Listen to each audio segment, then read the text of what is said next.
brilliant to see you here. Listen to that atmosphere. It's great, isn't it? Absolutely awesome here, amazing. And we're on stage later, so I wanted to grab some of your time to hear your backstory, because when we're on stage, we're talking very specifically about open banking and financial inclusion. So don't want to give the game away, but would really like to hear what made you found Currensea, what's the story behind it, and then we'll move into that brilliant topic, exciting topic of open banking. But really, what made you found Currensea? What was the driver behind it? So it was a while back, and I was really frustrated with bank fees when spending abroad.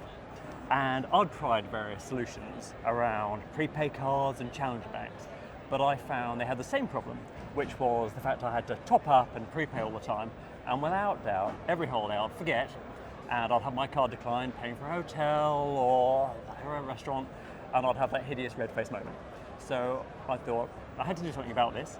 So my co-founder and I came up with this idea of a debit card that connects to an existing high street bank account using open banking and removes the bank fees. So that's what we did. And it's taken off. It's gone well. And how long ago was that? So we first started in 2019. We launched at the beginning of 2020, so the timing wasn't great with COVID. A little challenging there, I might add, yes. However, we got through that difficult time, and then we started seeing people really traveling towards the beginning of, 2022 they started traveling, and the numbers have gone beautifully since then. Congratulations. So you must have seen a lot of developments in open banking. Can we talk about, first of all, some of the challenges that you're seeing in the marketplace right now? And then I want to move on to the other side of that coin. But let's talk about some of the challenges. Are you seeing any challenges with? Yeah, I mean, open banking overall has been a huge success. It certainly has. 7 million people in the UK using it. It's massive. However, there are still areas where it's tricky. I mean, if we look across the UK, there are still some banks there who are less able when it comes to APIs. And what we need as an industry, we need total consistency across there. If we're building something on top of this, it needs to be completely consistent to get a really good solution. So in the UK, we have that challenge. In Europe, I think we have fragmentation as well. So those are the challenges. So for me, this year is all about consolidation and growth on open banking. In the Global Open Finance Index, the feedback from the research that Oxford University did was exactly that in Europe, it was that fragmented market where regulation was concerned that people thought was inhibiting the market's growth. So when you say consolidation in the UK, talk to me a little bit more about that. I'm intrigued. What do you mean? I think in terms of consolidation, I think it's all banks consolidating their existing positions. So making sure those APIs are rock solid, they're reliable, they're resilient, and we can build an ecosystem on top of them. And I think what we've seen is the movement from banks thinking that open banking, is it about competition, is it about this? I think there's a realization that it's now a broader ecosystem. And actually, banks' customers really benefit from this. So I think people have really started buying into it. It's an enabler. It's an enabler, it's a huge enabler. Which is a lovely segue into talking about data, because I believe that data is the enabler. And I know you've done some research, you've got a lot of data and you use data in your model. Enlighten us, please. Yeah, I mean, so in terms of that, we use data to manage risk on the product. So we have a debit card that connects to an existing bank account. But in terms of people coming into the ecosystem, it's all about risk. And so if you start using data from open banking to manage risk, it's quite hard for fraudsters to actually get in the first place. So it's incredibly powerful when it comes to that.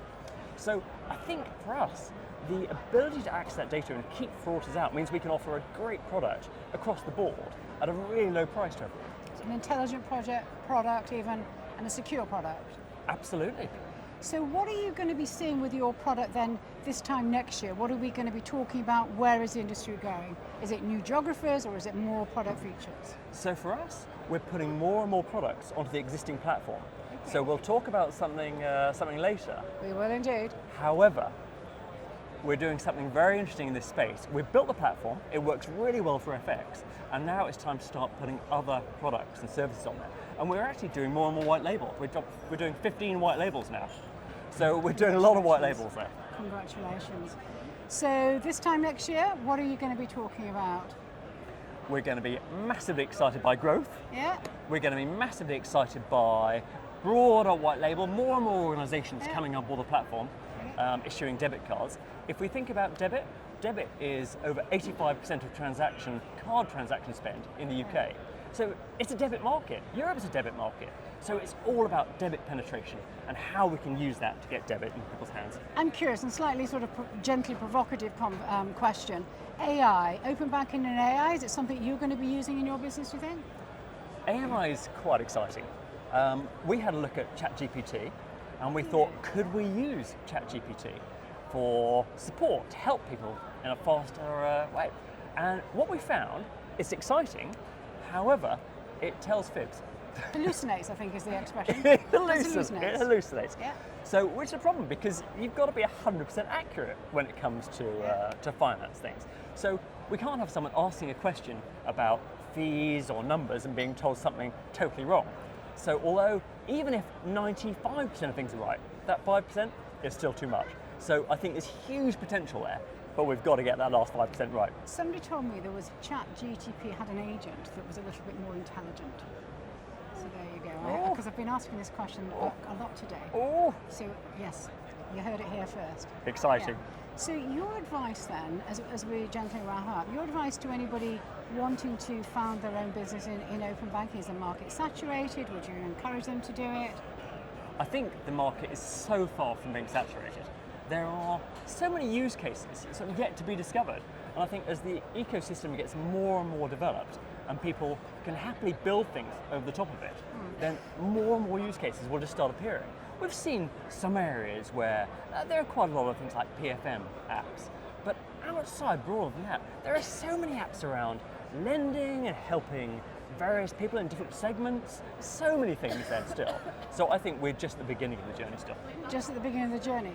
So in a word, how would you sum up where we are in the UK? Because we have a global audience. We know that this will be seen by all of our audience, that's banks, regulators, FinTechs, BigTechs, policymakers around the world. You've been in open banking as a co-founder from the very, very beginning. How would you sum up where we are and then where we're going to? I mean, I think where we are, I think we're still in a leading position in the world. We're in a great position. The most important thing for me is that we retain that lead. We see all sorts of other countries really coming on, accelerating to get to this point. For us, it's now all about open finance and how we can maintain that lead and show the world where we are. So the UK needs to lace up its trainers and really get moving towards open finance, open data, so we can actually keep abreast of Brazil, Australia, and the rest. We've led the world in open banking, we now need to lead the world in open finance, absolutely. And maybe standards, do you think? Absolutely right. We did an amazing job with open banking. You look at the standards in the UK, we have one standard across the CMA9. You compare that to Europe, are there 7 standards? We're going back to our fragmented issue, aren't we? Absolutely. Yeah. So if we can lay the foundations for standards, it's hard, but if we get it right, we can lead the world. James, it's been an absolute pleasure talking with you. Thank you very, very very much. I will see you later. Absolutely. Thank you.